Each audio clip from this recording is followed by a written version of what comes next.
വ്യാഴാഴ്ച രാത്രികളിലാണ് കേസെടുക്കൽ നടക്കാറുള്ളത്. അത്യധികം തെറ്റിദ്ധാരണയുണ്ടാക്കുന്ന ഒരു പ്രക്രിയയാണിത്. അത്യധികം പ്രാകൃതമായ ഈ സമ്പ്രദായങ്ങൾക്ക് ഇസ്ലാമിൽ യാതൊരു നീതീകരണവുമില്ല. പ്രവാചകൻ പഠിപ്പിച്ച അനുഷ്ഠാനങ്ങളിലോ പൂർവികർ പിന്തുടർന്നുവന്ന ചികിത്സാരീതികളിലോ ആധുനിക ശാസ്ത്രത്തിലോ ഇതിന് തെളിവുകളുടെ മാതൃകകളില്ല.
പൈശാചികവും തന്ത്രപരവുമായ ഇത്തരം രീതികൾ കാണിച്ച് ദുർബല വിശ്വാസികളെ വഞ്ചിക്കുകയും സാധാരണക്കാരെ മനോവിഭ്രാന്തിക്ക് വിധേയമാക്കുകയുമാണ് ഏർവാടിയിൽ ചെയ്തുവരുന്നത്.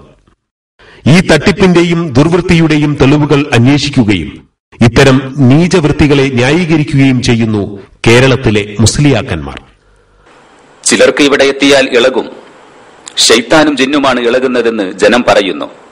ശൈത്താനായാലും ജിന്നായാലും രോഗി തന്റെ മനസ്സിലെ നിഗൂഢമായ അറയാണ് തുറക്കുന്നത്. അവന്റെ സ്വാസ്ഥ്യം നഷ്ടപ്പെടുത്തിയ നിമിഷത്തെ രോഗി ഉറക്കെ വിവരിക്കുകയാണ്. ആയിരങ്ങളുടെ സാന്നിധ്യത്തിൽ അവൻ അറിയാതെ മനസ്സ് തുറക്കുന്നു.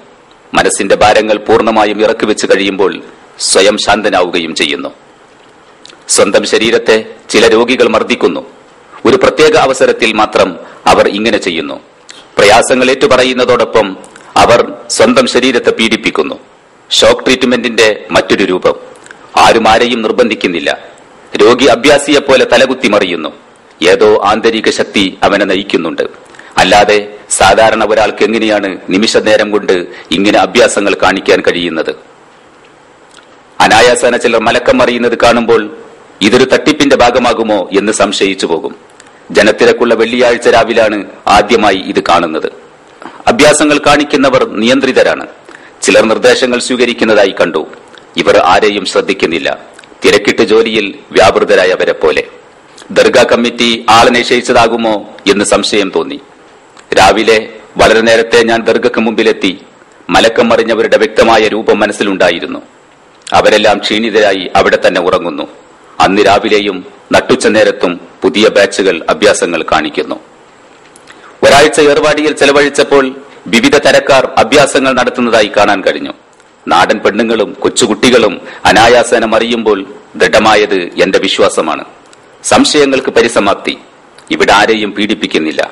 അസുഖം ഭേദമാകാൻ സ്വയം ട്രീറ്റ്മെന്റിന് വിധേയരാകുന്നവർ, അവരെ കാണുമ്പോൾ സഹതാപത്തിന്റെ കിരണങ്ങൾ. അധികം കരിയും മുമ്പേ ഇവർ സ്വബോധത്തോടെ ഇരിക്കുന്നത് കാണുമ്പോൾ ഉള്ളിൽ നിറഞ്ഞ സംതൃപ്തി. കാര്യങ്ങൾ ഏറ്റുപറഞ്ഞു ചികിത്സയ്ക്ക് വിധേയരായവർ മോചിതരാവുകയാണ് മനസ്സിന്റെ കുരുക്കുകളിൽ നിന്ന് യാഥാർത്ഥ്യത്തിന്റെ ലോകത്തേക്ക്. ഇനി ഡോക്യുമെന്ററിയിലെ ഒരു ഭാഗം